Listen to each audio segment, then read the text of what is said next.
ആ ചിരി, ലോകത്ത് ആരെയും മയക്കിക്കളയുന്ന ആ ചിരി, എത്ര പേര് വീണുപോയ ചിരിയാ. ഇത് കൂടുതൽ എന്താ ഞാൻ പറയണ്ടത്? ഇത് കൂടുതൽ പോസിറ്റീവ് ഉണ്ടോ?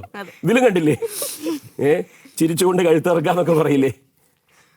അപ്പോ രാഹുൽ മാങ്കൂട്ടത്തിന് ആദ്യം എക്സ്പോസ് ചെയ്തത് ഞാനാണ് എന്ന് സരിൻ പറഞ്ഞിട്ടുണ്ടോ? ഞാൻ അന്ന് പറഞ്ഞതാണ്. ഞാനത് പറഞ്ഞുകൊണ്ട് നടക്കുന്നൊന്നുമില്ല. ഞാനിത് പറഞ്ഞത് ഇപ്പൊ കേരളം പൊതുസംഭവം ചർച്ച ചെയ്യുന്ന വിഷയങ്ങൾ മാത്രമായി ഊന്നി നിന്നുള്ള വിമർശനമല്ല. പാർട്ടിയിൽ പൊതുവിൽ സ്വീകരിക്കേണ്ട ചില മാനദണ്ഡങ്ങളുടെ ഭാഗമായിട്ട് ഉണ്ടാകേണ്ട ചില കാര്യങ്ങളുണ്ടല്ലോ, അത് ചിലർക്ക് വേണ്ടി അയവ് വരുത്തുകയും ചിലർക്ക് വേണ്ടി വേറെ തരത്തിൽ വ്യാഖ്യാനിക്കുകയൊക്കെ ചെയ്യുന്നതിനെയും കൂടിയാണ് ഞാൻ എതിർത്തത്. അല്ലാതെ ഈ ഒരു വിഷയത്തെ മുൻനിർത്തിയല്ലായിരുന്നു എൻ്റെ എന്താ പറയുക കലാപം എന്ന് പറയുന്നത്. അപ്പോൾ അതുകൊണ്ട് തന്നെ ഞാൻ പറഞ്ഞു എന്നുള്ളതിൻ്റെ ക്രെഡിറ്റ് ഒന്നും എനിക്ക് വേണ്ട.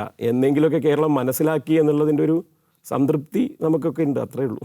അപ്പം ഇങ്ങനെ ഒരു കാര്യത്തെക്കുറിച്ച് കോൺഗ്രസ് വിടുന്നതിന് മുൻപേ ധാരണ ഉണ്ടായിരുന്നു? അതായത് എവിടെയെങ്കിലും കേട്ടിട്ടുണ്ടോ ഇങ്ങനൊരു?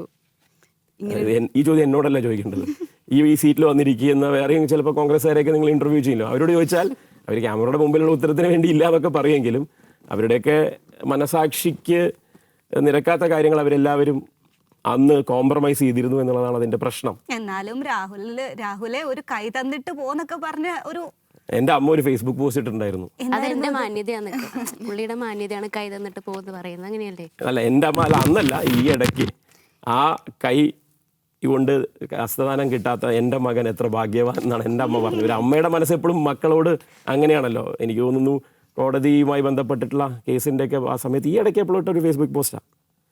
ഇപ്പൊ അപ്രതീക്ഷിതമായിട്ട് രാഹുലിനെ കണ്ട എന്താ പറയാനുള്ളത്? ഓ, അതൊന്നും വിടുന്നില്ല നിങ്ങൾ. ഇത് കാണിച്ചതൊന്ന് അടുത്തേക്ക് പോകാതെ വിചാരിച്ചായിരുന്നു. അല്ല, അത് ഞാൻ ആക്ച്വലി കാണാൻ ആഗ്രഹിക്കുന്ന ഒരു എൻകൗണ്ടർ. എനിക്ക് അങ്ങനെ 2-3 പേരെ നേരിട്ടൊന്ന് കാണണമെന്നുണ്ട്. പക്ഷെ ഇവര് പിടിതരില്ലെന്നേ. അത് അവിടുത്തെ സർക്കിൾ അന്വേഷിച്ചാൽ മതി. ഞാൻ റെഡി എപ്പോഴും കാണാൻ. അല്ലേ, ഒരാൾ മതി ഇപ്പൊ തൽക്കാലം ചോദ്യത്തിൽ. അത് ഉള്ളതുകൊണ്ട് അതൊക്കെ അവിടെ ഇരുന്നോട്ടെ. മതി, ഒരാള് ഉണ്ടല്ലേ. നിങ്ങൾ ഇതിൽ കൊണ്ട് നിർത്താൻ പോവാ, വെളുപ്പിച്ചെടുക്കാൻ പോവാ നിങ്ങൾ.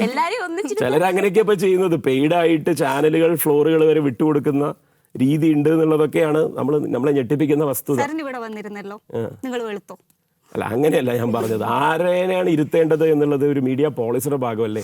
സരിനെ ഇരുത്താമെന്ന് നിങ്ങൾ തീരുമാനിച്ചതുകൊണ്ടാണല്ലോ ഞാൻ വന്നത്. ഞാൻ വലിഞ്ഞു കയറി വന്നിരുന്നതല്ല.